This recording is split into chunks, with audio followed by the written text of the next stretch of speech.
But we're looking to showcase everyone's philanthropic interests and their specific philanthropies. So on that, Zach has been a great co-leader, and we have a day to do just that today.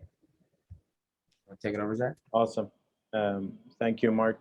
Welcome everyone to the Philanthropy Spotlight event. I'm just going to do a brief overview on, the vision or the goal behind Philanthropies Connecting, and then I'll just hand it over to Tracy really quick. I'm going to share my screen. All right. So with Philanthropies Connecting, we envisioned this universe within our community. The main buckets being like the institutional or family donors, and then you have the people managing programs and philanthropic projects and organizations. Then you have people that are interested in volunteering their expertise or know-how, or they're just passionate about the cause area. So one part of the goal is mapping everything out, like who's in what group. And then this will help, people matchmaking, like, meeting each other or collaborating. Also, it'll help matching, from the investment side, like investments within your interest area or that support the social causes you're interested in. So that's why we ask you to onboard your philanthropy or your philanthropy interest area. Then finally, in the future, we'd want to actually onboard specific projects, similar to how we onboard specific deals and whatnot, so that people could collaborate specifically, with different organizations or with different projects. So that's something coming soon.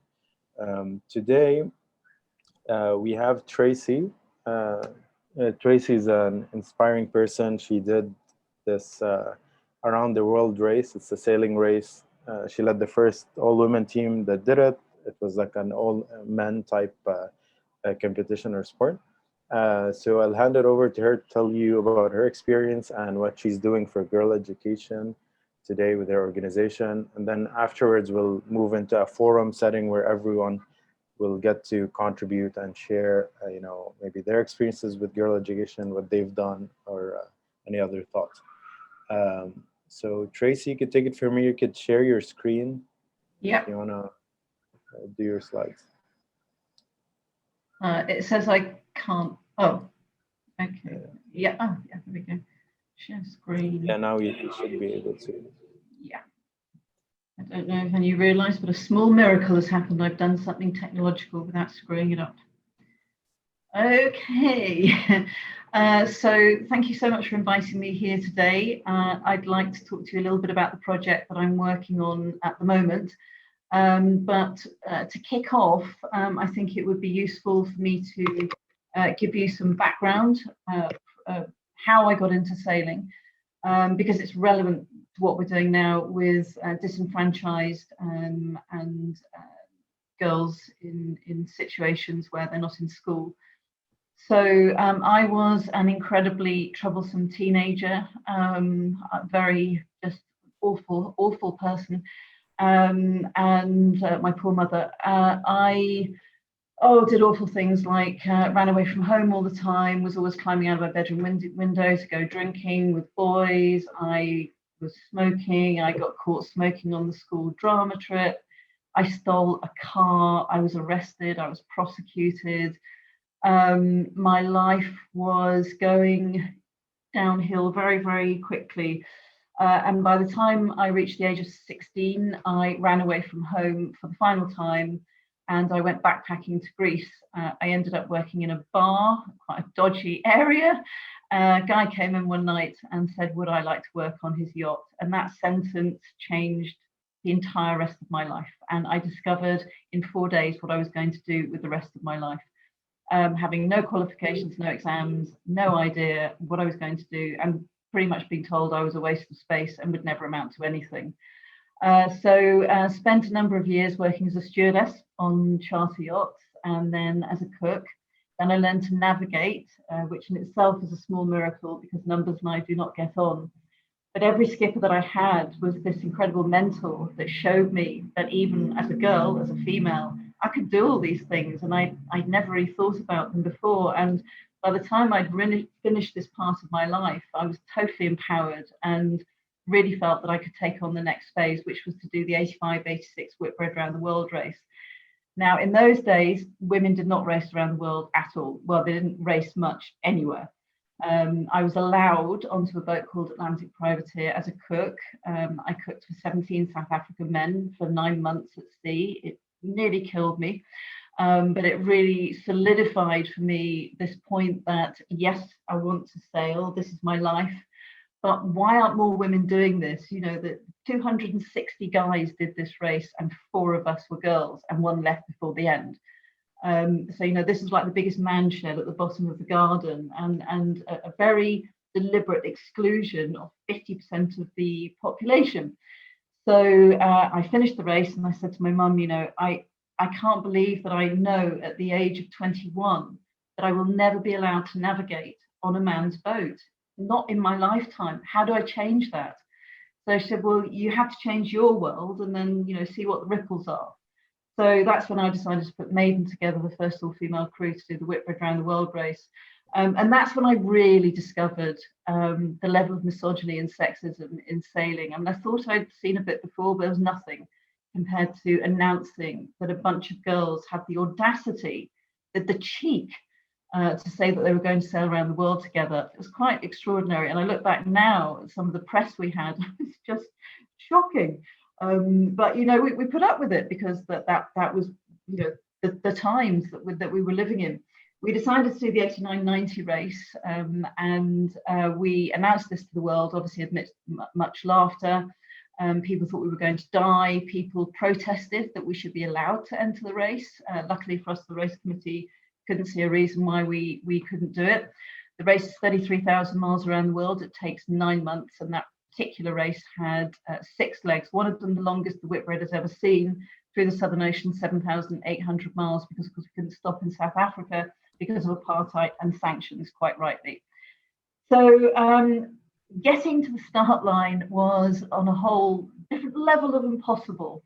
It was a word that we heard time and time again: impossible, impossible. Girls, women can't do, impossible. But every disadvantage we turned to an advantage. So not being able to design and build a new boat actually worked out as an advantage to us, because we chose an old boat which suited us. We didn't have a man design a boat for us. We did all the work on the boat ourselves. We learned how to boat build. We were the first women that had ever been seen in a shipyard, and regularly, I mean, jaws used to drop open as all the girls walked into the shipyard in our pink shorts, and no health and safety, ripping the boat apart, redesigning it ourselves. We redesigned it for women because we have better stamina than men, but we're not as strong. We're just physically not as strong. So we redesigned the deck, the layout, and everything to enhance our strength points, which are different from men's. And so another disadvantage turned into an advantage, and we ended up with a fantastic boat to race around the world on. We were 9 nationalities from 12 countries. So I couldn't find 12 women in the UK that could sail around the world. So we had 9 nationalities, lots of different languages going on. But at the time, I remember learning one irrefutable truth. You get any group of women from anywhere, throw them together, and we all talk about the same things. We enjoyed each other's company. This whole saying of girls don't get on, I could never work out where that came from. We were committed, we were feisty, we were strong, we were supportive, we were loyal, and we respected each other. And of all the teams in the race, only 2 teams stayed the same the whole way round, and Maiden was one of them, which really proved something very strong to me about the empowerment of women. We couldn't actually find sponsorship to do the race. We'd raised the money to buy the boat. I'd mortgaged my house. I'd remortgaged my house. I'd mortgaged the boat, remortgaged the boat. We found bits and pieces of money.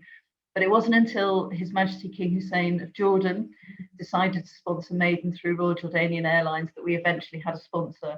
And I remember everyone in the sailing world saying, I wouldn't have thought of Royal Jordanian Airlines for an all-female crew. And I think, well, I didn't either. But I've met King Hussein as a stewardess. We had a long-standing friendship until he died. And he supported us when no one in my country would. So this is Maiden at the launch. She's in the beautiful Royal Jordanian Airlines colours, the colours of the planes, and she's so distinctive. She's so beautiful. She was also recognisable as we were racing around the world. And on the start line, again, it's quite shocking to look back. This is only 31 years ago, but no one could believe that there were a bunch of girls on the start line of the Whitford Round the World race. And it was just so shocking. The yachting journalists took bets as to whether we manage to do a whole leg, where we'd die, where we'd sink, would we hit an iceberg? Our project manager actually made a lot of money betting in these bets. But we managed to get all the way around the world. We won the second leg, which was the longest leg, which I just told you about, the hardest leg. One man died falling over the side of the boat on this leg. We came across icebergs, minus 30 degrees below freezing temperatures, 50-foot waves, 80-knot winds. I know sailors exaggerate, but I'm really not. And we were halfway around the world. We were 36 hours ahead of our nearest rival. And this was, again, people were just going, what? The girls are what? I mean, no one could believe it. We didn't do very well in the second half of the race. We nearly sank going around Cape Horn, which is always just so annoying. And we did manage to survive. But when we got back into Southampton on the 28th of May, 1990, we kept our second place overall. We'd won 2 legs. It was the best result for a British boat since 1977, and that hasn't been beaten yet. And I became the first woman to win the Yachtsman of the Year award, although it's still called the Yachtsman of the Year award, which is fine. I had to sell Maiden at the end of the race, and I went on to do other all-female crews. And I also put together the world's first mixed gender team, because the whole point of all-female crews was to prove that women can do it, so that we can sail with men, because you have the best people of 50% of the population and best people of the other 50% of the population, you have the best team. And Maiden 2 was actually one of the most successful record-breaking teams ever. A film was made about Maiden, a documentary, which you really should see. It's called Maiden. And that was shortlisted for an Oscar, and we were also shortlisted for a BAFTA. It did very well in the States, $4.5 million at the box office, and it's now streaming and you can buy it on DVD. For us, the film was really important, and the fact that it was 30 years after we did the event was for us really good, because we were very honest about how difficult it was, and that it wasn't all a bed of roses. And I think it's really great for girls that we talk to now who see that life is messy. It's not a straight line from A to B. It doesn't always go as you planned, but you've just got to keep going. And that really is a lot of what we do now with the Maiden Factor Foundation. The same year that the film started being made in 2015, I found Maiden rotting in the Seychelles, and all of the original Maiden crew came together, and we crowdfunded it. We bought her again, and we shipped her back to the UK again to do the work that we needed to do on her. And at that point, the most amazing circle of Maiden's life happened, and the daughter of King Hussein, Her Royal Highness Princess Haya bint Al Hussein, literally called me up out of the blue. She said, "I hear you've rescued Dad's boat." I did point out to her, it's actually my boat, but and she said to me, "How can I help?" So she became our benefactor, very generously helped us get Maiden back to the UK. And when we got Maiden back to the UK, that's when we started thinking about, what are we going to do with her? We don't want her to be a museum, might be useless at teaching sailing. And it was then that we met up with various amazing women around the world and decided that we would put together what we call the Maiden Factor, and our charitable arm, which is the Maiden Factor Foundation, with our extraordinary founding ambassadors. But what were we going to do with the boat? Well, I'm passionate about girls' education. I threw away at the age of 15 the greatest gift that anyone can have, which is an education. I live in a country which hands it to me on a silver plate. And I went, no, thank you very much. I know everything. And to discover that there are girls who would die to to go to school was a real leveler for me. It's again a really profound moment in my life.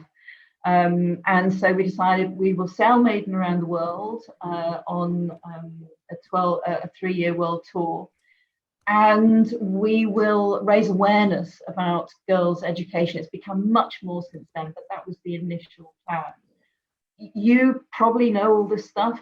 I've learned this over the last 5 years, that we can solve so many of the world's problems just by giving a girl 12 years of quality education. It really is that simple. You know, we've just had G7 in the UK. We've had Boris Johnson talking a bit of sense for once about girls' education, and we've had Julia Gillard talking about the economic benefits of educating a girl. You know, economically, it makes more sense to educate girls than to not educate them. It's more cost effective, and if you want to put it, you know, in less fluffy terms, you know, you can look at it like that. But when Maiden got back to the UK, obviously we had to do a lot of restoration on the boat. And while we were doing the restoration, we were putting together the Maiden Factor Foundation. So yes, we'll do a tour around the world, and we'll showcase Maiden, because Maiden proves to a girl that she can achieve anything she puts her mind to. If just one person believes in her, and that person can be her. And you know, when we sail into port and girls see her, they see what they can achieve. You know, it's all very well an adult saying to a teenager, you can do anything if you put your mind to it, and they're like, whatever. But you know, she's living proof. So we did a huge, very extensive refit. She looks even more beautiful than she did the first time round, mostly because we didn't have to steal the paint from the naval dockyard in Portsmouth, and we actually got the right paint for the boat this time, so she looks absolutely stunning. She was launched in September 2018, very kindly by their Royal Highnesses the Duke and Duchess of Cornwall, and also Her Royal Highness Princess Haya, and this was in London. So we'd completely formed the project, which was to sail around the world. We were now thinking we won't just raise awareness of girls' education, we will interact with communities and schools when we get to the stopovers, and we'll also fundraise, and hence our charitable arm, the Maiden Factor Foundation, was born. And because what was happening was people were literally throwing money at us, and we were saying, well, we've got a benefactor, we don't need it. And then we thought, well, we can give this money to other people. So we now fund educational programs all over the world. In November 2018, we sailed under Tower Bridge and headed off into the blue on our supposed 3-year world tour. And then, of course, in March last year, COVID struck, so it became an 18-month world tour. But in that 18 months, we did travel an incredible distance. We sailed 22,000 nautical miles around the world. So Maiden, this is her 5th time round now, at the age of 40, pretty good. We visited 23 destinations with just extraordinary results at each destination. Every destination was different. We achieved different things in different destinations. So when we went to visit Sri Lanka, we were told that no one would really be that interested before 8 coach loads of schoolgirls turned up to the boat. It was total and utter pandemonium, but absolutely brilliant. This was one of our first stopovers, and we really started to get a glimpse of what we could do with Maiden. I mean, the crew inundated for autographs. The crew have become, they're another all-female crew, the same age as we were when we did Maiden, much better than we ever were. They're now ambassadors, they're teachers, they're fundraisers, as well as crew, mentors, role models. They are quite extraordinary. We visited 12 different countries, including the United States and Australia, New Zealand. And we do various things, as I said, at different stopovers. We speak in schools. We have hundreds of schoolgirls down on the boat. We visit communities. We have screenings. We engage with private schools who have outreach to state schools. We reach an extraordinary number of girls through our on-the-ground stuff that we do when we get in, but we also have online stuff that we do where we can reach the thousands of girls, obviously, we can't reach with the boat. We've raised funds for, as I say, girls' educational programs all over the world. And this is actually, sorry. And as I said, we have thousands of girls visits, and this was in LA, where I have to say, Maiden has her own fan club. I do not have a fan club. Maiden has a fan club, and hundreds of boats came out to meet her when she came in. People were down on the dock all the time. She's got this amazing feel-good factor about her because she bridges everything: gender, age, color, creed, religion, ethnicity, socioeconomic status, generation. Everyone gets her, and everyone gets her together, which is very special. We have what we call the Message of Hope relay, and that is where children from all over the world write messages to other children. The reason we wanted to do this was we recognise that children are having the same conversations all over the world.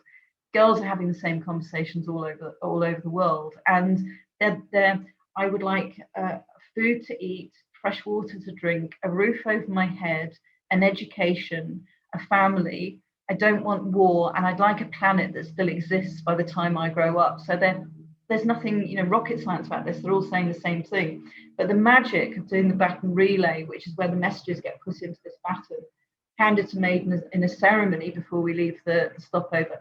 And of course, sailing thousands of miles to the next stopover where the baton is presented and the children open it, read the messages and write their own, is they understand how connected we are by the ocean and how similar we are, that there is more that brings us together than divides us, and that we are all saying the same thing about what we want for our future, our planet, and for girls.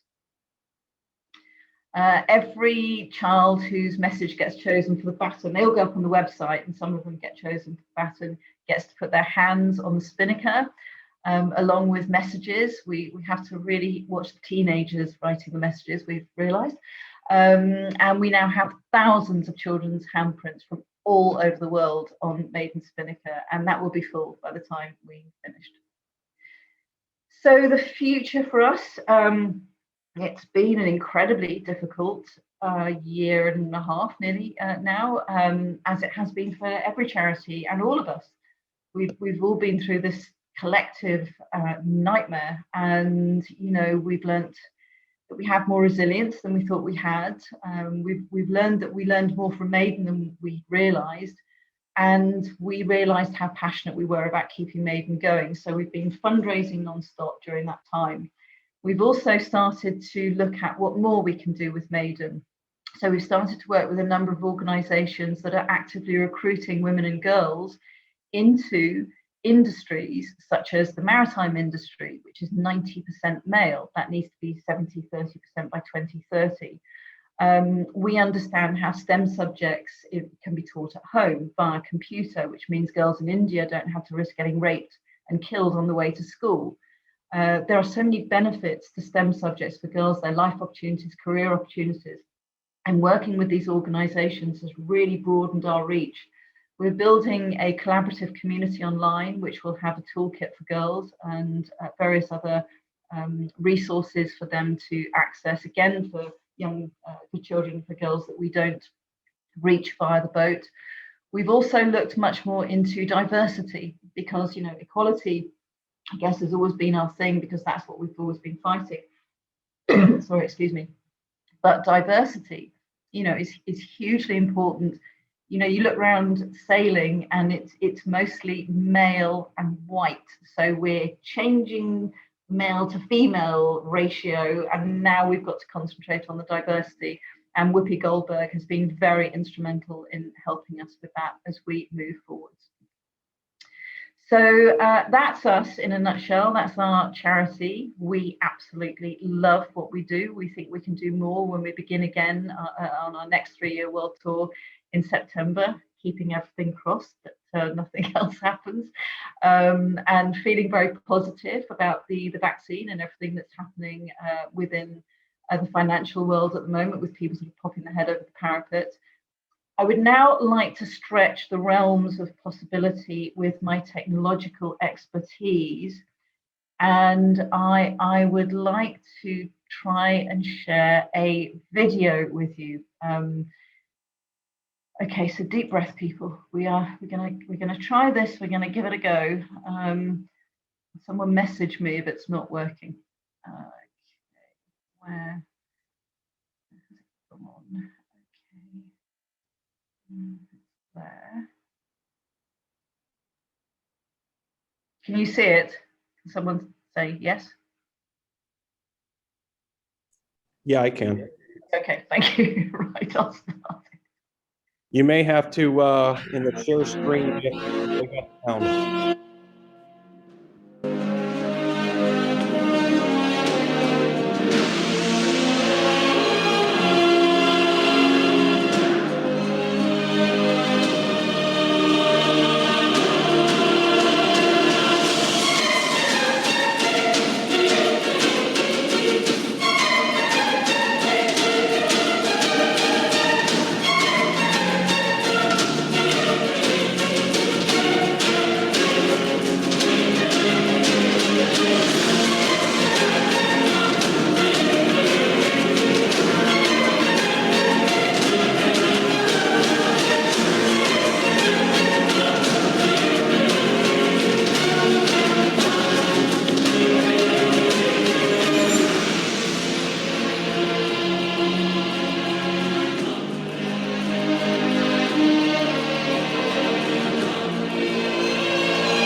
Please tell me that worked.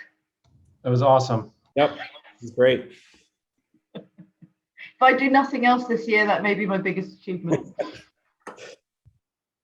Yeah, so to finish off, we no longer have Her Royal Highness Princess Haya as a benefactor because she has some very complicated personal issues that she has to deal with. So we are currently looking for a new benefactor for donors and for a sponsor. So that's currently where we are, and we're working on Maiden as we speak, which is where I have no fingernails left at the moment. Thank you very much for your time and your attention. Thank you, Tracy. And the video was epic. The soundtrack was epic. I think everyone's pumped now to go do something epic just from listening and watching. So we'll open it up for questions. And of course, you guys reach out to Tracy after, if you want to collaborate, if you have ideas how to support. Maybe you get a chance to sail at some point in the Maiden as well. So a lot of cool stuff in store. Yeah, so anyone have questions? After the questions, we're actually going to go into the forum mode where everyone will get a chance to speak in terms of maybe your involvement with girl education, ideas collaborate. But first, any questions in particular related to the presentation? I can't work out how to answer John, who's asked, how do we contact you? It's how do I? Oh, you see, I've just completely overstretched. Yeah, it's the chat. Yeah, sorry, I can't work that out. Oh, yeah, no, I can't work it out. It's tracy@themaidenfactor.org. And Tracy's without an E, so it's TRACY@themaidenfactor.org. Or Zach has my details.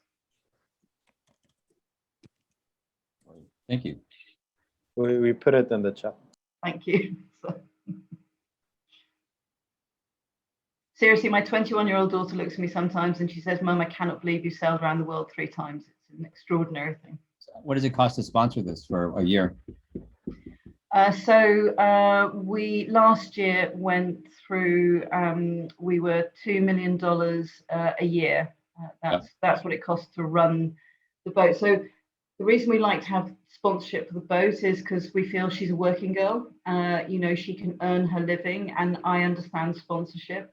So once the boat is sponsored, every penny when we go into port, all the fundraisers we do, all the guests who sail with us, every penny that we raise through donations then goes into the foundation, and every penny in the foundation goes to girls' education. So we're sort of running sponsorship for the boat, and then we turn that into, we hope to, and we nearly did it last time, we hope to double each pound we raise in sponsorship as a £2 raised for our foundation. Okay. There's a question. How many girls do you work with annually? So sorry, did I interrupt you? Oh, go ahead. No, go ahead, John. I was just reading the question in the chat. Sorry. No, go ahead, Tracy. Sorry. Oh, sorry. So at the moment, we are collecting all the case studies from, so when we got to March last year, obviously we had to stop. We decided to distribute all the funds that we'd raised equally amongst, we had 6 partner charities. And so we had those partner charities initially for the tour. First, we won't do that again, but what our quid pro quo was that we learned from them how, because we don't want to reinvent the wheel, how can we fit in with what they're doing and help them to get girls into education, because I don't know how to get a girl into education. And in return, we raised funds for their programs. So we're now a year later, and they're just about to hopefully start sending us their case studies, where we'll really begin to understand how many girls we reached, and working out also the numbers of actual feet over the boat, visits to the website. So we're putting all of that together now.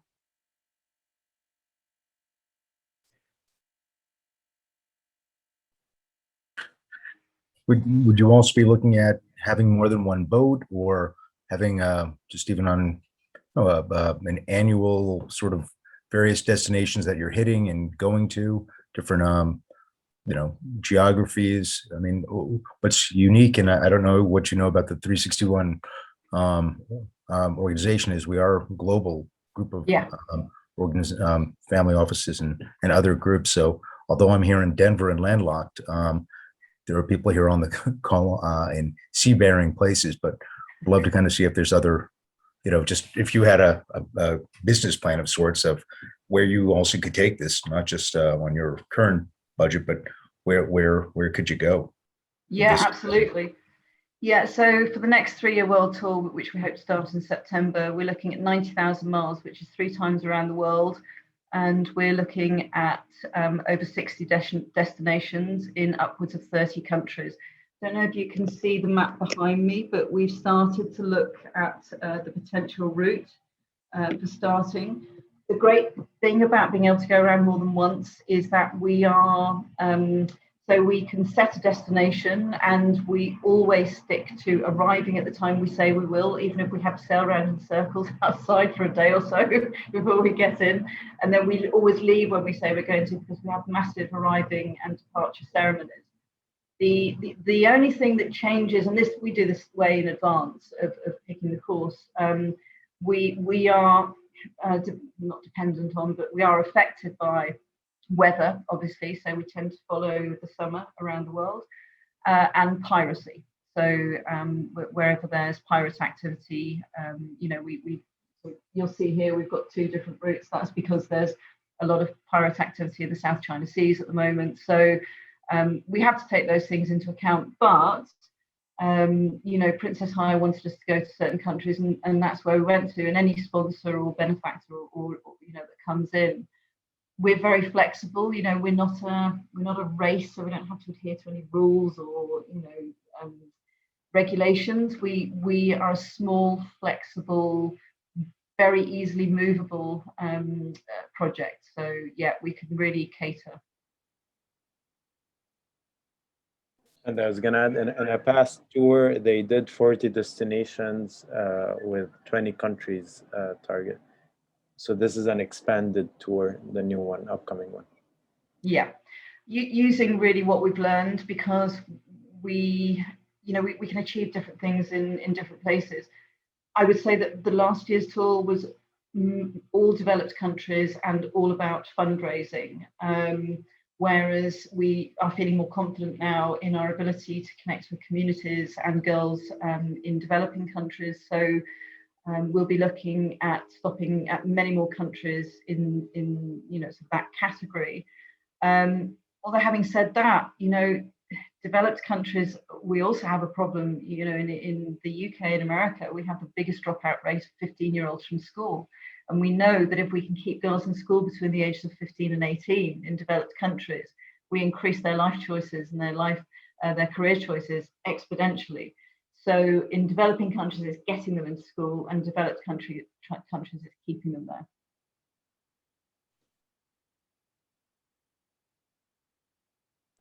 Okay, awesome. I think now it's a good time to switch to the forum component. Anyone would like to start off by speaking about their thoughts or involvement within girl education, or maybe projects they've worked on or organizations they've worked with? Actually, I do have another question. Hi, Lauren. Lauren, Hi, how are you? yeah, go ahead. Well, and then someone would step up, I guess, to speak. Well, just very quickly, I guess you know that when I'm here in this space, I'm always talking about, what's going on in, the so-called underserved communities, here in the United States. And I can definitely see a lot of what you're talking about in terms of, what girls can use in terms of education. I mean, it applies the same to, girls here in our community, here on the south side of Chicago. And I guess what I'm wondering is, if you got anything that's, directed toward that, toward, you could say, girls in urban communities, right? And just also, we're talking a lot about the Great Lakes here. I don't know if you're familiar with the Great Lakes region, those inland lakes here in the middle of the United States. Is it feasible for you to bring your boat to any of the locations we have here in the Great Lakes, I guess, via the St. Lawrence waterway, or I don't know how you would do that, but would something like that be feasible? Yeah, it would be. And actually, we've literally just had a conversation about that, because I've just been speaking to the Chicago Yacht Club. So we've worked out that we can do it. We have to take our mast down once to get under a bridge, but that is not, beyond the realms of possibility. So yeah, we can actually get into the Great Lakes, which was a huge surprise to me, I have to say. So we're really thrilled about being able to do that, possibly in year 2 we're looking at. And as far as urban areas are concerned, our collaborative community, which we're building online as a microsite, which we hope will be launched in September, although resources have been pretty scarce for us, so we know we're sort of trying to ramp up. So our collaborative community will have information and access for all girls everywhere.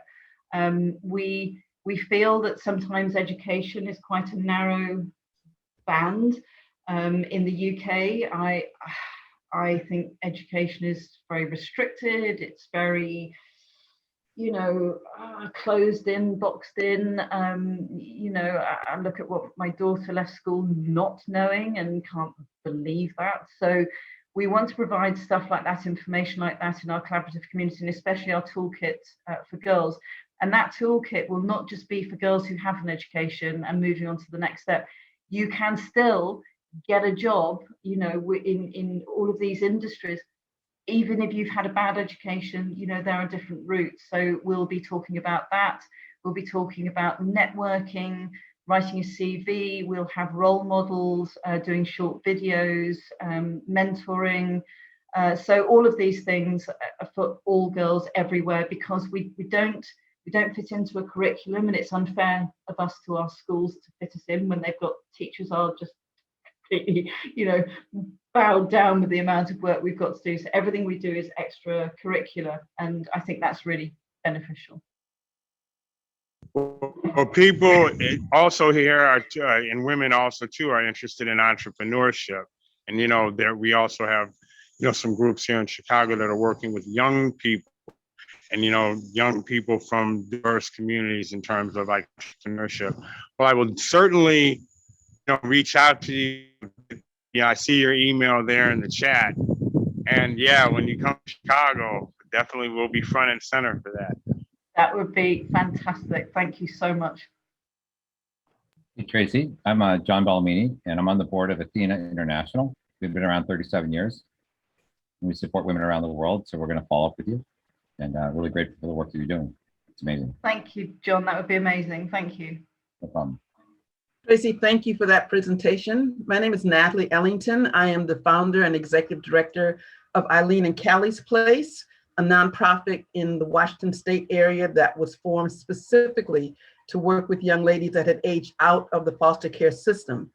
When we realized that within a year of aging out, the number that were homeless, that were incarcerated, that had not finished school, and we never know how many had been trafficked, we established the organization to come alongside these young ladies and walk with them through the transition to adulthood. No matter how old we get, we remember what it was like being 18 and knowing everything. And then when we bumped our head against the wall and we fell down, we went back, put our tail between our legs and said, yes, Mom, you're right. Yes, Dad, you're right. Can I have some gas money? And can I have dinner tonight? These young ladies don't have that opportunity. So our basis is building a relationship, because what we've also found is that many of them do not feel heard. They've been told all their life what to do, when to do it, how to think. Some of them from the time they were born until they're 18 years old are part of the system. They experience 20, 30, sometimes 40 different living experiences. And then when they're 18, they're told you're an adult now, go out there and handle life. And so to develop a relationship with these young ladies, come alongside them as mentors has been our focus. We are now ready to and looking forward to opening a first home. And this home will be not a large group home, but it will be for 4 or 5 girls to start, because it's within that environment that they can learn the living skills that we learn precept upon precept as we were growing up. I never knew, one, I learned how to do laundry, but I clearly remembered ruining my sister's clothes by putting too much bleach in the water. I had that opportunity. And so within the home structure, these girls will be able to learn how to live on their own, how to do budgets, how to do grocery shopping, how to do things that so many of us take for granted because it seems like we've already known it. Once we know that everything that we have on paper works, we can then open a second home, because there's no shortage of girls that need that guidance, need that transition. And so I was told about this group by Erica, Lil, and then subsequently invited by Mark. It was a pleasure hearing what Tracy has done and is doing with these girls, because girls can change the world once they are prepared and positioned to do that. Thank you. Natalie, Absolutely, Natalie. Thank you. Natalie, I'm glad Erica could introduce us. Much to do together, to help each other. One thing, if you see my screen, we have a human trafficking spotlight. Mitzi Purdue, who's been focused on this, and she's looked at several, and she should look at yours, and everybody should look at each other's. Right, that's the whole idea, is to have a round table. One of her purposes is that so many people come out of it and they get roped back in, right? And you need to break that cycle. Exactly. And we're trying to do some things also. I don't even think I've told you, Lauren, maybe I mentioned others. We're trying to do things to also help the prison population also to get out of these cycles. And a lot of it's obviously these are complex situations, but they're interrelated. And then another family office, and I want to showcase him soon, Zach, maybe Rob Horowitz. He has a foundation, and his focus is on foster care. And they're all interrelated, right, in so many ways, for good and for bad. But that's the whole idea of this Philanthropies connecting, is to all connect and find the synergies. Yeah, because even foster care, even within the foster care system, you will find those tendencies where you come up in foster care and then your kids are in foster care. And we need to break that cycle. One of the ladies I met with said when she was 12 years old in the foster care system, Her vision was, how do I get pregnant so I can maintain Section 8 housing and stay in the system? So we make it a point to help these young ladies have a vision for something other than what they've been exposed to. Could I just ask Natalie, could I connect with you after this, please? Because the stuff you're saying about learning to budget, how to do the laundry, all the stuff that the lucky ones of us who just take that for granted. I would love to discuss this with you if we can put some of this stuff in our toolkit for girls.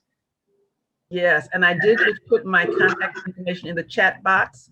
And Tracy, I'll have yours from the chat as well. So we definitely can connect. Thank you. Great. John, you want to say something? Yeah, I just I didn't realize this. I guess I didn't pay attention, but in the background, I work a lot on anti-trafficking. I work with about 7 different organizations. I try to keep it quiet, but since we're talking about it here, I'm happy to contribute there. And then Tracy, to be more specific, Athena's whole focus is supporting women, girls, and leaders, and helping them become leaders. So that's our whole thing. And then on the foster care side, I want to connect you with Tom Pritzker's wife. That's her whole. They own the Hyatt organization. That's their whole focus. And then Mitzi Purdue, I was just introduced to on Monday by another family office to speak with her about some of these topics and more. So I'm glad to hear that she's a part of this group. So that's what I wanted to share. Thank you, John. Great. Yeah, Natalie, I found it really interesting, what you were saying about, 'cause that's one of the, I guess, dynamics that we're dealing with also here too in Chicago. I'm involved, with people that are, organizing in public housing. You'll have actually it's not unusual to see 3 generations of a family living in public housing, right? And that's not what it was intended for, right? And so what you're doing really, I think that whole idea of like the life skills is great, because it's talking about breaking the cycle. Thank you, Lauren. Yes, it is. And, do you know Robert Swan in the UK? You heard of this gentleman? Sorry, you can't. Robert Swan, the Explorer. Yeah, Yeah. We're connected. I think there's some connection between you and what he's doing and his family origins, right? Yeah. His family founded KPMG, so I'm on his board, and I think he'd want to help you. So I want to check in with him on that. Robert Swan is a living legend in the UK. Yeah. We should bring him on here sometime, Mark. But yeah, well, Yeah. Maybe he could be. You could do a fireside chat. You could interview him. Yeah.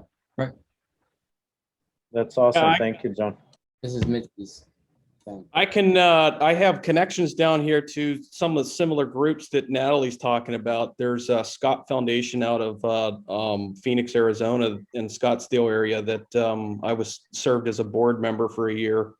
That does similar work that Natalie's doing. They take it from, once you turn 18, the state system kind of offloads you, and there's no real support, and they kind of take you to the level of paying for college and education to the point where they're functioning with a house and everything, and then they kind of hopefully can sustain themselves, but they give them life skills and teaches them to be entrepreneurs. To be more self-sustaining. So I can make inquiries down here if you're interested, to Colleen Walski, who's the foster mom for that program. Thanks, Luke. I appreciate that. Because I, like Tracy, I'm not looking to reinvent the wheel. We do a lot of collaboration. We don't offer specific services, but we're connected with all the services, and we spend more time on the relationship. The very first young lady I met said, I just want somebody to listen. And I was like, great, I can do that. No prep is required. And she talked for the entire year. Yeah, Scott Foundation, they actually did a unique program that I went through that they were testing out. There's a resort in Sedona that teaches how to reconnect yourself and trying to heal trauma with foster kids that's gone through some very traumatic experiences. And the resort is very world renowned in that area. And the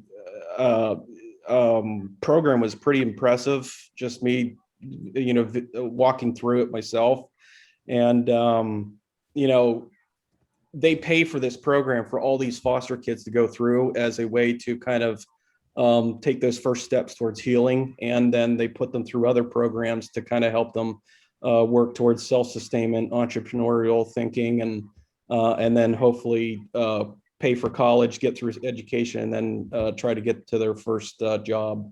So can I just share one other thing in that? This isn't, obviously you can see it's an early version of it, but we have these causes, well, let's just say these goals, so sustainable development goals or otherwise. And then there are sub causes, and then there are certain philanthropies, what Teresa's doing, what Natalie's doing. What I'm also trying to do is find the sustaining profit opportunities that also solve the same issues. So for example, Mitzi has a program turning those girls into white hat hackers to go back at, the people who were, imprisoning them, right? And that would, solve, and there's a couple other things. It's like trying to find those win-win-wins. We'll have to help the philanthropies, and as well, and so there's a little taxonomy I'm trying to develop, but I also don't want to invent the wheel. So if there's a way to like line up all of our deals that have an impact, whether it's on these issues or if it's clean tech or we have education innovation coming up, with a lot of ways that we can hit these issues. But just so you know, I would love to have some people that might from the philanthropic world to help me marry sort of I call it a taxonomy. I'm just trying to, maybe I'm looking at you, John, you may have done this. I've been doing it for 10 years. So I've been through, I actually was a part of the group that defined the word impact, which drove me nuts. We spent 3 years debating the word. Right. And we do, in the meantime, we're just trying to take inventory of everyone's interests and their philanthropy. So there's this page, we have your interest worksheet, and then we're onboarding your philanthropies. Like I'm not even sure we have Made in Factor on here yet, and then on the app, we're featuring it more and more. So we're sort of taking our concepts from investing with some discipline to them and bringing them, just as we onboard deals, Zach was referring to, and they lead to funding, whether it leads to money or a resource, because sometimes it's just strategic advisors that can help. It's not even the money. So those are the things we're trying to map out. We just need some time to get there. Also, we're planning a bi-weekly roundtable, philanthropies connecting roundtable, so that anyone engaged with philanthropies could come and chat about it, try to collaborate, plan future things together also. Hey, Mark, does anybody have a connection to Mackenzie Scott on here? Did you know? Jeff Bezos' former wife. Let's find out. Anybody here? She just gave away to the 2.7 billion, so I'm thinking she might care about causes like Tracy's and Natalie's and things like that. You don't think she's tapped out though? No, she's still worth 60 billion. Yeah, she is giving heavily, actually. Actually, they're with the firm. They're with the firm Bridgewater, and I have relationships there at Bridgewater. So, I want to group think that on how do we approach her overall for some of that. Because I think she probably hasn't seen a group that has the ethics of this group, meaning like there's nobody in here for themselves, and a lot of the groups that manage people's money like that, they often have a point. They kind of keep them in a walled garden, and it doesn't necessarily benefit the most people. So. I did approval. I mean, we do. Just to be fair, we do. I think it's just enlightened capitalism. We do. I'm very self-interested. I want everyone to know that. I understand that, but it's the collective that matters here, right? So at the end, right, it's a village, and then it just what comes around goes around. That's right. That's what I'm trying to say.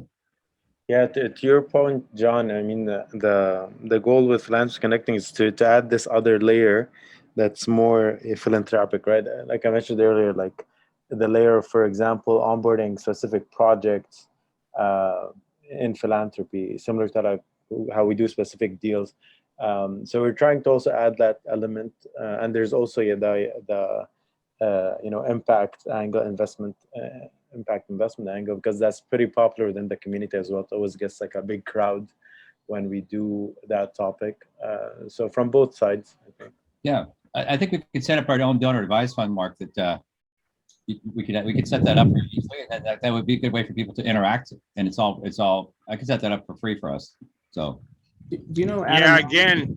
again, I keep injecting that, and Mark, I know that's one of the things that kind of draws me to this idea of impact investing as the bridge between, the whole investment culture and the philanthropy culture. And I can tell you, as I'm like a broken record with it, but people in my community are interested in enterprise.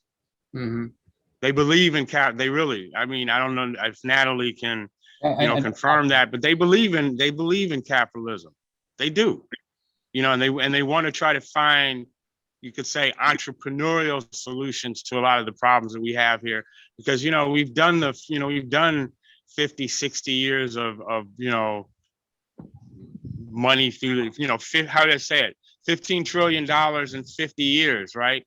Social service programs or social programs. You could have just gave us that money. Wait a minute, there's an ROI model that when I did the NPV analysis, they were spinning off 225% every single year over their entire operating budget. It's in Detroit. It's called Focus Hope, and it's a fully integrated social service program that culminates in a trade school. And when I looked at the impact of the enrollment at whatever level they stayed in, it increased lifetime earnings 225% annually on an NPV basis over their operating budget. And so those models exist. But let's get them involved, and let's visit with them when we're in Detroit. Hey, Mark. Yep. So on the donor advice fund, the reason I recommend it as a vehicle, a potential vehicle, or actually a program fund is another way to do it, is you can actually invest the corpus into startups. So we can go to people who have wealth who've already donated it, and you could say, move it over to here. You're still getting the donation, but then you could take the corpus of that and invest it into actually for-profit companies. And we've set up about 400 of those donor advice funds, our group. So happy to help the group with that. Do you know? Wow. Do you know, Adam, what CapShift's doing? Yeah, I know what CapShift. Yeah, and we work with groups like CapShift. We can set them up. We love to have a private conversation with you about it. And you could meet my other co-founder. She runs a group called legacyglobal.org. Okay. And she's her own family office, and she set up about 400 nonprofits and 400 donor advice funds, and that's all she does. She doesn't manage the money, so there's no conflict. So, yeah. So she works with advisors like yourself, so it's not like there's no conflict at all. So happy to have the conversation. And then, but I guess what I was trying to say is you could take the collective, that spreadsheet you have, all these things, you can put them in that, and then people, as they donate money, they can say, I want my money to go to that one, and so they can still direct capital, and you can still have it go towards a certain charity, or you can, and while the money's sitting there, it can invest in the nonprofits that are in the ecosystem here. I'm sorry, I meant the for-profits. I apologize. Well, just I actually believe we can do a lot without capital. Yeah. But yes. Right. I'm with you. I want to also, just on the subject of women, we're going to be interviewing Peg Wyant. So many of you have known Jack Wyant. She was literally America's first corporate woman. She just wrote a book. We're going to do a fireside chat with her. Real firecracker of a woman talking about, breaking all the glass barriers at Procter & Gamble in the 60s and 70s. And just really interesting stories. And I just finished that bookmark. It's extraordinary. Yeah. She is a real asset to have to interview. Yeah, she's a great entrepreneur, investor as well. And she just can't believe Jack's spending so much time on our platforms, just trying to figure out what it is we did. So I got most of it over dinner, and I put my foot in my mouth to say that some philanthropies are dysfunctional in some ways, just like families. And I said I think we can help even the Gates Foundation. And she took she challenged that, and I took that as a personal challenge that I will show her that we can help even the Gates Foundation. But we have other low hanging fruit here to help each other, but we'll get back to that later. You're right, Mark.